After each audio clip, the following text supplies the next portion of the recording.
پهلوان ما با خلعت کبود در این رقابت خواهد شد و تورنیک یک چهره خیلی صاحب تجربه از هلند 27 سال دارد.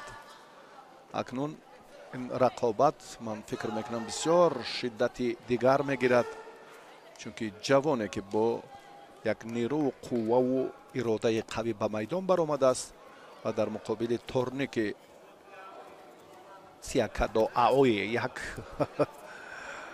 نسب های خیلی هم مشکل تلفظ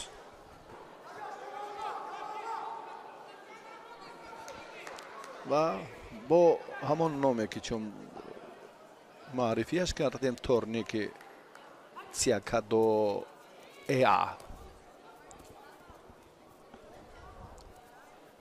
مشهورتر است.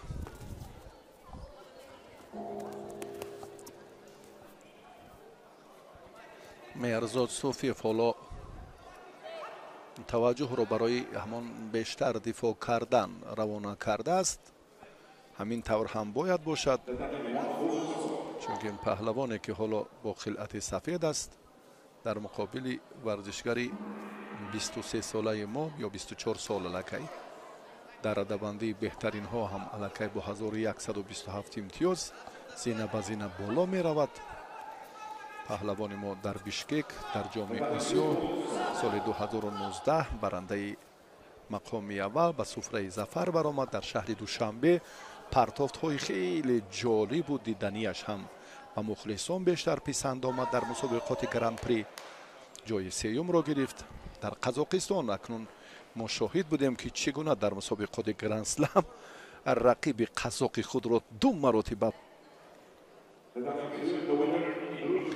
و در بازی های آسیایی هنجو هم هنر خوب نشان داد.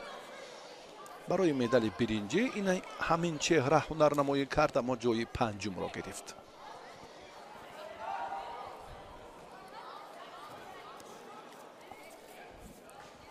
حالا در مبارزه هر دو هم یک حرکت مهرزاد صوفیف هم اینجا پشتناکی در مقابل تورنیک خوب انجام نیافت. پهلوانی که حالا در میدان است 120 رقابت سطح با نفوذ سیاره را تا این مدت سپری کرده است. در میان ستاره های جدای سیاره تورنیک برنده مدال برنجی شده بود، بله، در شهر دوحه قطر سال 2021. قهرمانی اروپا شیدای دویم به ورزشگری ما داده شد. 4 مدال برنجی در مسابقات همین مسابقات گرند اسلم دارد. در گرند پری 1 طلا، 1 نقره و 1 برنجی نصیبش گردیده است. مهرزاد بسیار کوشش دارد، اما بسیار هم تجربه غنی تورنیک اینجا هم باز هم زمینه میگذارد، باعث می شود که پهلوان ما موفق نشده ایستاده از این حرکت را خیلی خوب مهرزاد صوفیف پیخست کرد که کار در این سمت چگونه جریان میگیرد و فاصله را خوب هم نگاه داشته توانست. نگاه داشتن فاصله بسیار نقش مشخص دارد در هر یک حرکت ورزشگر. صوفیف حالا رجوع میکند برای حالت پیدا کردن همان به تخته پشت حریف، اما بسیار هم تورنیک جهت رفع این مشکلی ها یک تجربه غنی و خوب و شایسته هم دارد. و دقیقه آخرین مبارزه هر دو ثمرآور نیست. مهرزاد اکنون کار در این سمت چندان جالب صورت نگیرد. فکر میکنم که روند تلاشش باید باز هم به دیگر سمت باشد. تحت رهبری رزق‌الدین رجبوف مشق میکند و اصلا زاده ناحیه جبار رسولوف است و در مشق‌های اولین خود مربیانی که بیشتر به او تمرین دادن در کاخ ورزشی زرافشان ناحیه جبار رسولوف سبق جودو را از همانجا آموخت.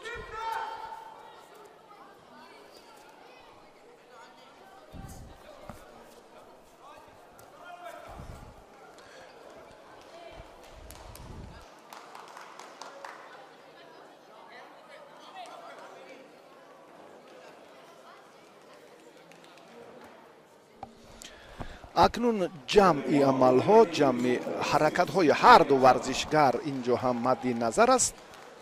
меҳрзод бояд кӯшиш кунад ки акнун дар ин вартаи мушкилӣ боз ҳам муҷозот нашавад. торнике руҷӯъ мекунад барои чандин амале ки инҷо мушоҳида кардем. ҳаллуки дохиларо ҳам рафти кор, тезонидани корро дар партер ҳам як бори дигар нишон дод. ва акнун дар вақти асосӣ ғолиб муайян нашуд ва Суфиев паҳлавони мо акнун барои имтиёзи тиллоӣ бо ҳарифи хеле соҳиб таҷрибааш аз ҳоланд рақобатро идома медиҳад. боз ҳам дигар бора бисёр намерасад. як нуқтаи мушаххасе ки дар ҳамин раванд талошаш хеле хуб шурӯъ мешавад. бо дигар паҳлавонон шояд ин амал натиҷа диҳад, аммо бо ин варзишгаре ки бисёр ҳам таҷрибаи ғамӣ беш аз 100 рақобатҳои сатҳи бонуфузро пушти сар кардааст, инҷо акнун мушкилӣ ба миён омад. ва меҳрзод ҳам дигар бора ва боз ҳам 3 бора 4 бора аллакай бори иштибоҳ накунам ё 6-ум ё 7-ум буд ки ба ин амал таваҷҷӯҳ кард. натиҷа баробар шуд. акнун бахту иқбол. як бори дигар ҳам агар боз ҳам фишор ё кореро дар самти бисёр ҳам моҳир аст паҳлавони мо метавонад чанд ҳаракати дигар ин маротиба доштани дасти ҳариф бисёр муҳим буд барои меҳрзод, ҷавони ояндадори ҷудои меҳан.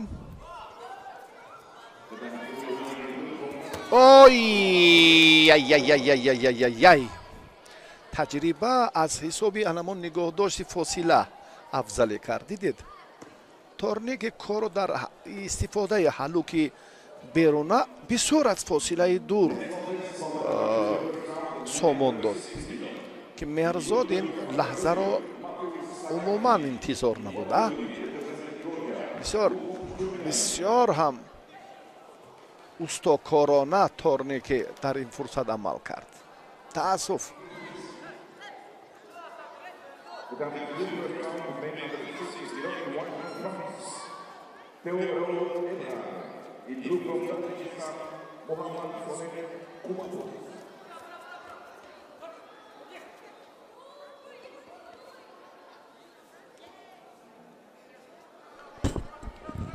дӯстони азиз, акнун мо боз ҳам таваҷҷӯҳ мекунем ба шарҳи худ аз рақобатҳои мусобиқоти гранд-слам дар вазни то 60 кило. бисёр ҳам раванди бисёр ҳам раванди фишороварӣ ҳолати партерӣ аз ҷониби варзишгари тоҷикистон Муҳаммадсолеҳ Қувватов дар сатҳи зарурӣ буд. паҳлавони фаронса беҳуш шуд.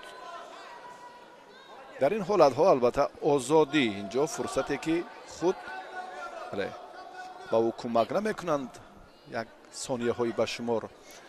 ва Муҳаммадсолеҳ Қувватов дар дидори аввал паҳлавони фаронсаро бо ҳамон усули фишороварии ҳолати партери буғӣ кардан шикаст дод ва ба марҳилаи дигар рафт. Қувватов дар вазни то 60 кило нерӯсанҷиҳоро дар зергурӯҳи B шурӯъ кард.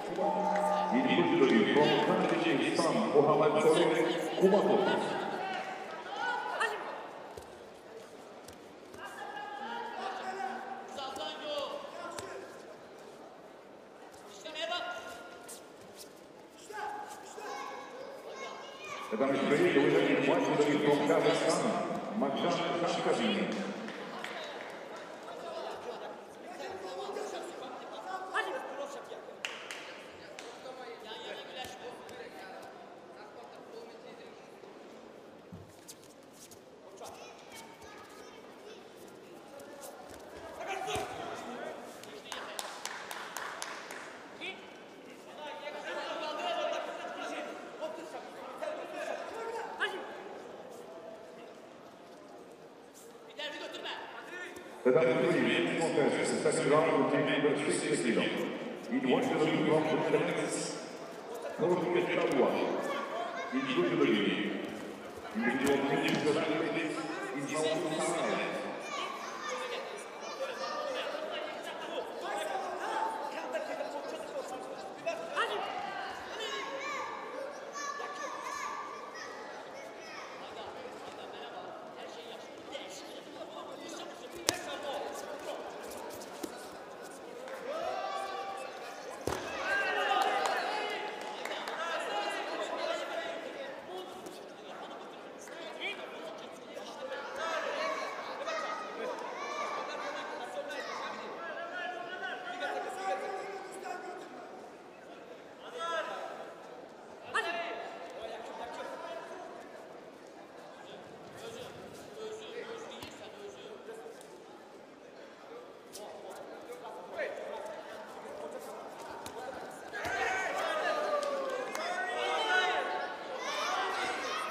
қазоқ буд ки як вазаре барои ҳадия кард набарди қувватовро бар муқобили ин паҳлавони яктаг ё ҷудогӣ сафедпӯшидаи қазоқ серикбаев нишон медиҳад.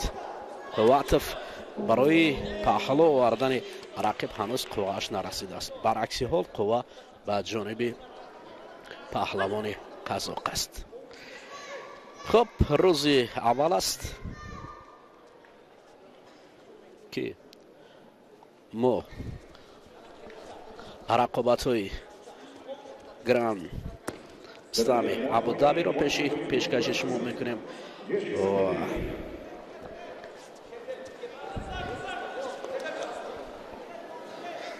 як вазаре ҳоло дур мондааст. қувватовро аз рақиб имкон дорад як дақиқа бештар. қувватов барои нурканат серикбаев баробар шуда ба қувваю, ҳарчанд ки барои қувватовро бештар қувваву маъдумати бештар дар кор аст. дар даври аввал қувватов бар муқобили эбрард аз фаронса мубориза бурд ва тариқи боғӣ кардан рақибро шикаст дода буд. ба марҳилаи дуюм баромад.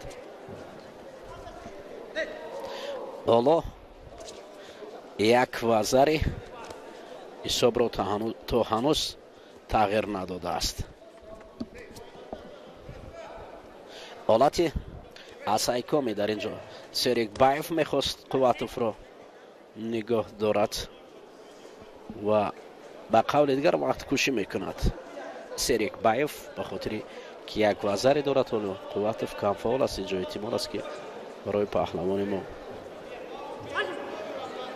дар ҳолати камфаъол буданд шидо нишон диҳанд. бояд аз ин хотир қувватов хубтару беҳтар ҳунарнамоӣ кунад.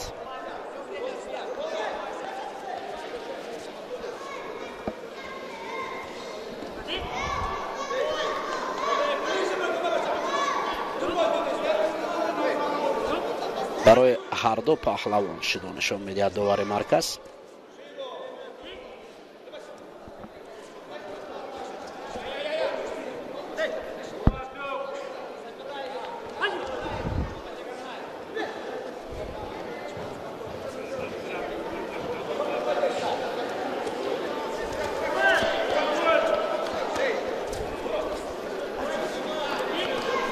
сонияҳои охир боқӣ мондааст то набардро ин ҷуфт ҷамъбаст намоянд. дар ҳолати баробар, дар ҳолати ҷамъбаст кардани вақти асосӣ баробарӣ намешавад. баръакси ҳол серикбаев имтиёз дорад. қувватовро чанд сонияи дигар боқӣ мондааст барои шонси лаҳзаҳои охирин то ҳисобро лоақал баробар кунад. на фикр мекунам ҳанӯз барои қувватов дер шудааст, вале сонияҳо метавонанд нақш бозад.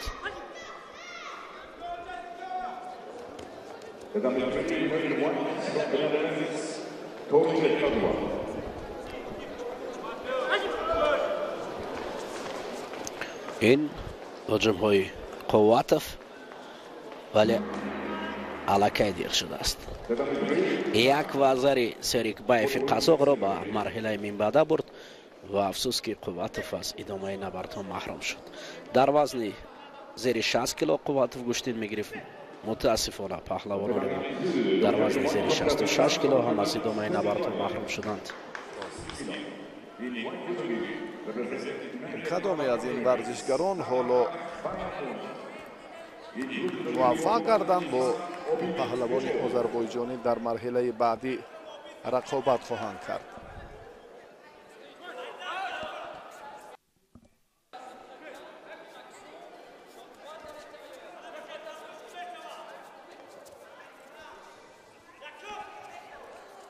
درباره نماینده تاجیکستان نماینده منتخب امارات متحده عرب گفتیم که بیان منخ این مغول تباری که در حیات منتخب امارات متحده عرب هنرنمایی دارد، جوان 23 ساله که دستاوردهای شایسته و شایانش هم کم نیستند در 23 و در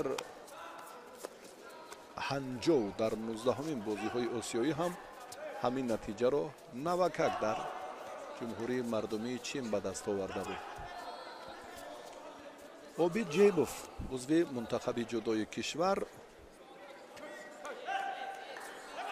پهلوان ما در شهر دوشنبه ایون سال روان در مسابقات گرند پری با دریافت زینه اول مدال طلا شرفیاب شد. در گرند اسلم اولانباتور در همین ماه ایون صاحب مدال نقره شد. در 19مین بازی‌های آسیایی هنجو برای مدال برنجی تلاش کرد، جای پنجم را گرفت.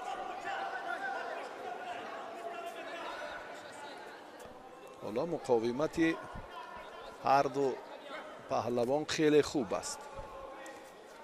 برخوردارن از نازکی، از باز همون جزئیات گشتین جودو.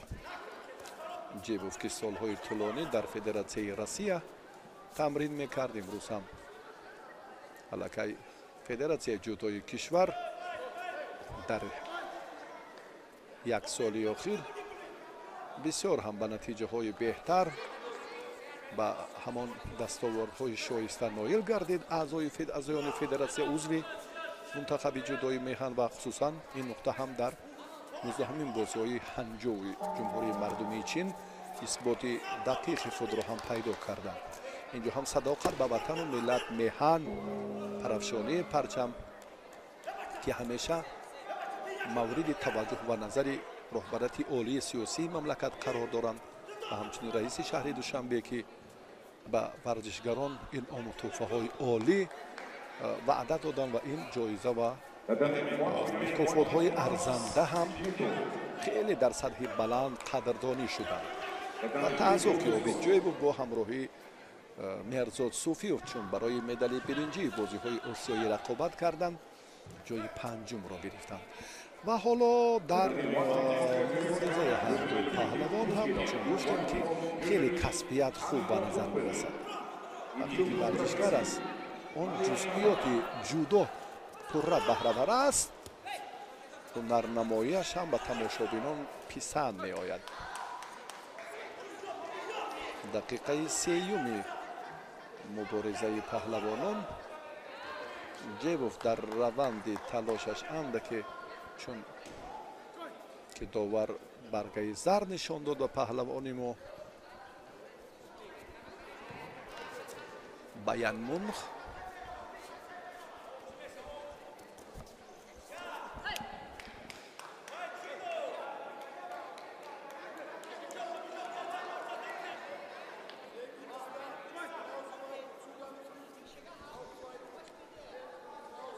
یک لحظه که جیبوف هم باز از قسمت بالا از پشت گریبان حریف اگر باز هم مشخص داشته تواند، اما از میدان باید بیرون نبراید که بسیار هم دیدید که در اجرای عمل خیلی جسوری کرد و بیشتر هم идомаи сабқадру худ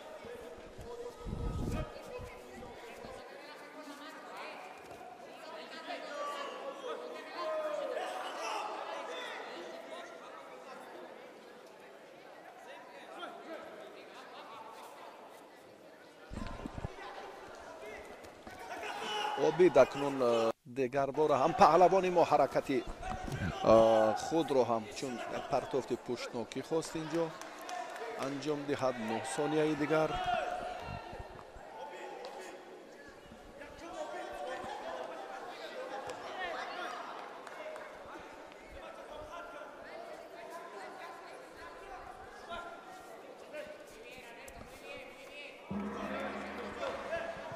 бале вақти асосӣ ғолибро муайян карда натавонист. Акнун паҳлавонон дар вақти изофа барои имтиёзи тиллоӣ талош хоҳанд кард.